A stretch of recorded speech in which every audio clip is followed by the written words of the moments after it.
É muito grave. PF dispõe de documentos que provam uma parceria entre o PCC e o grupo terrorista Hezbollah. Pior, o Brasil segue sem lei que puna o terror porque o governo petista e as esquerdas não querem. A coisa é espantosamente grave. A Polícia Federal reúne desde 2008 provas de que traficantes ligados ao grupo terrorista Hezbollah, que domina o sul do Líbano, atuam em nosso país em parceria com o PCC. O epicentro dessa ação, em nosso território, é Foz do Iguaçu, na tríplice fronteira, Brasil, Argentina e Paraguai.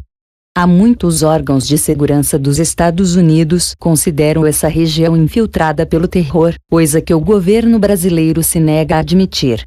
Documentos obtidos pelo jornal Globo apontam que a parceria entre o terrorismo e o crime organizado teve início em 2006. Traficantes libaneses de cocaína, ligados ao Hezbollah, teriam aberto canais para a venda de armas ao PCC. Quando esses traficantes são presos no Brasil, contam com a proteção da facção criminosa nos presídios. Pois é, isso é especialmente grave porque o Brasil é uma das poucas democracias do mundo, talvez seja a única, que não dispõe de uma lei para punir o terrorismo. Todas as iniciativas nesse sentido são barradas pelo próprio governo petista e pelas esquerdas porque, por óbvio, ações como as perpetradas, por exemplo, pelo MST e pelo MTST entrariam, sem exagero, na categoria de terroristas. O inciso 8º do artigo 5º da Constituição afirma que o Brasil repudia o terrorismo. O inciso X do artigo 5º estabelece que o crime é inafiançável e insuscetível de graça, isto é, não pode ser anistiado. Mesmo assim, não existe uma lei para puni-lo. É uma piada macabra. Não é a primeira vez que o terrorismo dá mostras de atuar no Brasil. Em maio de 2009, foi preso no país um libanês identificado como K. Tratava-se de Khaled Hosseini, nada menos do que um homem da Al-Qaeda. Era o responsável mundial pelo Jihad Media Battalion, uma organização virtual usada como uma espécie de relações públicas online da Al-Qaeda, propagando pela internet, em árabe, ideais extremistas e incitando o povo muçulmano a combater países como os Estados Unidos e Israel. Casou-se no Brasil, teve uma filha e vive tranquilamente na zona leste de São Paulo. Reportagem da Veja de abril de 2011 informava que o iraniano Mohsen Rabbani, procurado pela Interpol, entrava e saía do Brasil com frequência sem ser incomodado. Funcionário do governo iraniano, ele usa passaportes emitidos com nomes falsos para visitar um irmão que mora em Curitiba. A Agência Brasileira de Inteligência, ABIN, descobriu que Rabbani já recrutou pelo menos 2 dezenas de jovens do interior da São Paulo, Pernambuco e Paraná para cursos de formação religiosa em Teherã.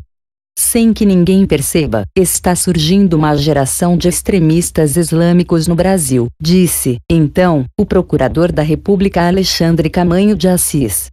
Rabbani é acusado de arquitetar atentados contra instituições judaicas que vitimaram 114 pessoas em Buenos Aires, nos anos de 1992 e 1994.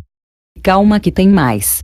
Análise de processos judiciais e de relatórios do Departamento de Justiça, do Exército e do Congresso americanos, como informou a Veja em 2011, expõe laços de extremistas que vivem ou viveram no Brasil com a Fundação Holy Land, Terra Santa, em inglês, uma entidade que, durante 13 anos, financiou e aparelhou o Hamas, o grupo radical palestino que desde 2007 controla a faixa de Gaza e cujo objetivo declarado é destruir o Estado de Israel. A Holy Land tinha sede em Dallas, no Texas, e era registrada como instituição filantrópica.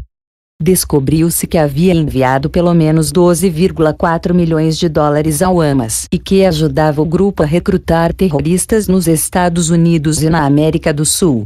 Em 2001, a entidade entrou para a lista de organizações consideradas terroristas pela ONU. Em 2008, seus diretores foram condenados na justiça americana por 108 crimes, entre os quais financiamento de ações terroristas, lavagem de dinheiro e formação de quadrilha. A maior pena, de 65 anos de prisão, foi para Shukri Abu Bakr, fundador, presidente e diretor executivo da Holyland, que hoje cumpre a duríssima pena numa cadeia do Texas.